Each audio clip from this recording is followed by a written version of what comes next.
5 poin penting yang harus kamu perhatikan sebelum pencairan bantuan PKH tahap 2. Guys, buat kalian yang belum like dan subscribe dulu ya. Jangan lupa diaktifkan lonceng notifikasinya. Dah, itu aja. Assalamualaikum warahmatullahi wabarakatuh. Kembali lagi di channel saya, Imam Rusidin. Apa kabar teman-teman semua? Semoga teman-teman semua selalu diberikan kesehatan. Amin, amin ya robbal alamin. Saya ucapkan terima kasih buat teman-teman semua yang sudah setia mendukung channel ini, baik dengan cara like, komen, subscribe, dan juga share. Dan bagi teman-teman yang baru bergabung dan baru kenal dengan channel ini, mohon bantuannya untuk klik tombol subscribe di bawah video ini. Jangan lupa diaktifkan lonceng notifikasinya juga, supaya teman-teman semua mendapatkan notifikasi pemberitahuan terbaru dari channel ini. Dan pastikan teman-teman semua juga sudah klik tombol like video ini, dan silahkan share video ini ke berbagai media sosial yang teman-teman miliki. Dan pastikan teman-teman sudah klik, ketikkan, tulis di kolom komentar kalau teman-teman semua punya pertanyaan. Oke, di video kali ini kita akan membahas 5 poin penting yang harus teman-teman perhatikan sebelum pencairan bantuan PKH tahap 2. Nah, di video sebelumnya kita sudah membahas seputar pencairan bantuan PKH tahap 2. Ada informasi yang beredar bahwa di minggu depan akan ada pencairan bantuan sosial. Nah, jadi seperti yang sudah saya jelaskan pada video sebelumnya, bahwa di minggu depan, hari ini, Kementerian Sosial sedang melakukan proses penelitian terkait data penerima manfaat yang belum melakukan transaksi bantuannya, ya, terkhususnya bantuan PKH dan juga bantuan sembako BPNT. Jadi, teman-teman semua, di minggu depan itu adalah batas terakhir terkait penelitian bantuan yang tidak dilakukan transaksi, baik dia tidak melakukan penarikan bantuan atau tidak ada pergerakan di saldo rekeningnya, baik itu transferan atau terima transfer atau cek saldo ATM. Nah, ini tidak ada pergerakan, maka dilakukan proses penelitian apakah si KPM, apa yang menjadi kendala penerima manfaat bantuan sosial yang sampai hari ini belum melakukan transaksi bantuannya. Banyak ditemukan penerima bantuan yang belum melakukan transaksi itu adalah banyak ditemukan KPM yang sudah meninggal tetapi belum melakukan update data seperti pembuatan akte kematian. Nah, ini selagi dia KPM, selagi dia penerima manfaat yang belum melakukan update atau membuat akte kematian, maka dia datanya masih akan tetap ada sampai dia membuat update data terbaru untuk membuat akte kematian. Nah, juga ada yang ditemukan sudah pindah, ya, ada yang sedang berada di kampung dan lain sebagainya. Jadi hari ini, ya, Kementerian Sosial sedang melakukan proses penelitian pengecekan ke rumah untuk masyarakat atau penerima manfaat yang tidak melakukan transaksi bantuan sosial, baik PKH ataupun bantuan sembako BPNT. Nah, terkait jadwal pencairan bantuan PKH tahap 2, sudah saya jelaskan juga pada video sebelumnya bahwa pencairan bantuan PKH tahap 2 itu akan dimulai, ya, periodenya bulan April, Mei, dan juga Juni. Jadi 3 bulan ini masuk ke dalam periode tahap yang kedua. Kalau biasanya di tahap 1 itu cairnya pada pertengahan bulan, ya Februari, ya kemungkinan tahap 2 juga akan begitu.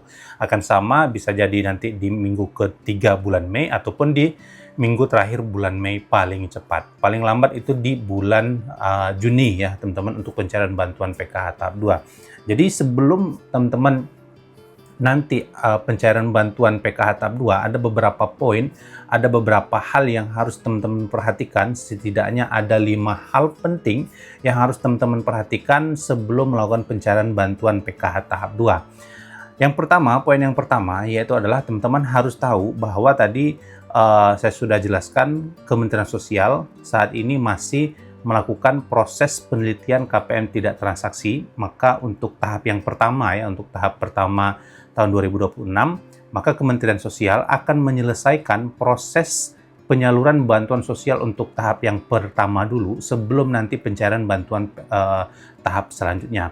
Jadi setelah proses penelitian penerima manfaat yang tidak melakukan transaksi ini selesai, maka akan masuk ke dalam tahap-tahap atau proses-proses pencairan bantuan PKH tahap 2. Nah, kenapa banyak data yang ditemukan tidak transaksi? Yaitu salah satunya sudah saya jelaskan bahwa banyak ditemukan juga penerima manfaat yang sudah meninggal tetapi tidak melakukan update data seperti pembuatan akte kematian. Nah, jadi administrasi itu sangat penting terkait data ini. Ya, selagi dia tidak merubah administrasi, maka datanya masih akan tetap masuk di data DTSN. Karena ketika penerima manfaat yang sudah dinyatakan meninggal tidak melakukan membuat akte kematian, maka datanya masih tetap ada di DTSN. Maka harus dilakukan proses pembaruan data atau perubahan data. Nah, ada juga ditemukan penerima manfaat yang sudah pindah alamat ya di luar provinsi, tetapi datanya masih terdata di wilayah pertama. Nah, ini juga terkait administrasi sangat penting. Ketika penerima manfaat sudah melakukan proses pindah alamat atau pindah domisili, baik keluar kabupaten, keluar kecamatan, ataupun bahkan keluar provinsi, maka penerima manfaat tersebut harus melakukan update atau pembaruan data administrasi juga, seperti KK dan juga KTP. Selagi data administrasi tidak dilakukan perubahan data, maka datanya masih akan tetap ada di wilayah pertama tadi. Maka ketika penerima manfaat sudah melakukan proses pembaruan data atau perubahan data administrasi secara administrasi, baik KK-nya sudah berubah, KTP-nya sudah berubah di tempat yang baru, maka secara otomatis melalui DTSN dia akan pindah datanya ke wilayah terbarunya sekarang, selagi dia sudah melakukan proses pembaruan data seperti KK dan juga KTP, karena data DTSN ini sudah sinkron dengan data Dukcapil. Ya, ini sudah sinkron semua data, baik Dukcapil, Dapodik, BPJS Ketenagakerjaan, dan lain sebagainya sudah sinkron antara data DTSN. Jadi, ini perlu diperhatikan, teman-teman. Ya, jadi kalau teman-teman melakukan proses pindah lokasi atau pindah domisili, baik ke luar kecamatan, luar desa, luar kabupaten, bahkan luar provinsi, maka segera mungkin untuk melakukan pembaruan data administrasi Dukcapilnya, ya, data kependudukannya seperti KK dan juga KTP. Nah, poin yang kedua yang teman-teman harus perhatikan sebelum pencarian bantuan PKH tahap 2 yaitu adalah saat ini Kementerian Sosial dan juga BPS sedang melakukan proses pembaruan data PBI JKN-KIS. Jadi ada proses ground check atau survei ke lapangan dari para petugas lapangan yang melakukan proses pembaruan data PBI JKN-KIS, di mana banyak dari data-data penerima BPJS ini dinonaktifkan karena data-datanya bermasalah atau tidak masuk ke dalam kriteria penerima manfaat BPJS atau PBI JKN-KIS. Kalau penerima manfaat PBI JKN-KIS itu dibatasi sampai desil 5, maka penerima manfaat yang sebelumnya itu masuk kategori desil 6 sampai dengan 10, yang sebelumnya itu masih menerima PBI JKN-KIS, secara otomatis akan nonaktif dan akan dilakukan proses pembaruan data melalui ground check PBI JKN-KIS. Jadi hari ini Kementerian Sosial dan juga BPS sedang melakukan proses pembaruan data PBI JKN-KIS. Nah, setelah setelah pembaruan data ini, maka akan bisa masuk ke dalam proses tahap pencairan bantuan PKH tahap yang kedua. Oke, poin yang ketiga, teman-teman, sebelum pencairan bantuan PKH tahap 2, ini ada beberapa juga yang harus teman-teman perhatikan ya. Yang pertama, untuk bisa mendapatkan atau untuk bisa namanya masuk ke dalam penerima manfaat PKH tahap 2, pastikan teman-teman masih memenuhi kriteria desil. Nah, ini juga banyak yang bertanya, desil itu apa? Desil itu adalah tingkat atau pemeringkatan tingkat kesejahteraan sosialnya. Ya, desil 1 adalah masyarakat kategori sangat miskin atau dikatakan miskin ekstrim. Desil 10 adalah kategori masyarakat yang dikatakan sangat mampu ataupun sangat kaya.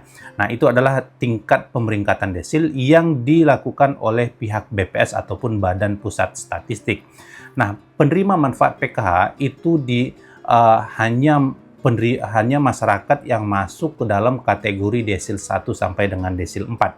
Jadi penerima manfaat PKH itu dari desil 1 sampai dengan desil 4. Penerima manfaat BPNT juga sama, dari desil 1 sampai dengan desil 4, dan penerima manfaat BPJS PBI JKN-KIS itu dari desil 1 sampai dengan desil 5.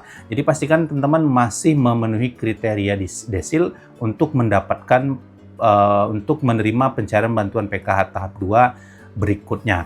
Nah, bagaimana cara kita menentukan atau cara kita mengetahui apakah kita desil 1, 2, 3, 4, teman-teman bisa melakukan pengecekan desil secara formal dan juga non-formal. Yang pertama, melalui operator 6NG yang ada di wilayah masing-masing, ya, ataupun petugas sosial yang ada di wilayah masing-masing. Yang kedua, cara non-formal, teman-teman bisa melakukan pengecekan melalui aplikasi Cek Bansos yang bisa teman-teman download melalui aplikasi Google Play Store. Jadi teman-teman di Google Play Store ketik saja aplikasi Cek Bansos yang developernya Kementerian Sosial. Kemudian teman-teman nanti silakan isi data-data seperti NIK, KK, KTP, nomor handphone, email, dan sebagainya, verifikasi. Maka teman-teman bisa mengecek apakah teman-teman masuk ke dalam desil 1, 2, 3, 4, bahkan ataupun desil 6 sampai dengan 10. Jadi di aplikasi Cek Bansos. Yang keempat, pastikan kamu masih memiliki komponen PKH. Karena PKH ini kan bantuannya berdasarkan komponen seperti komponen pendidikan, komponen kesejahteraan sosial, komponen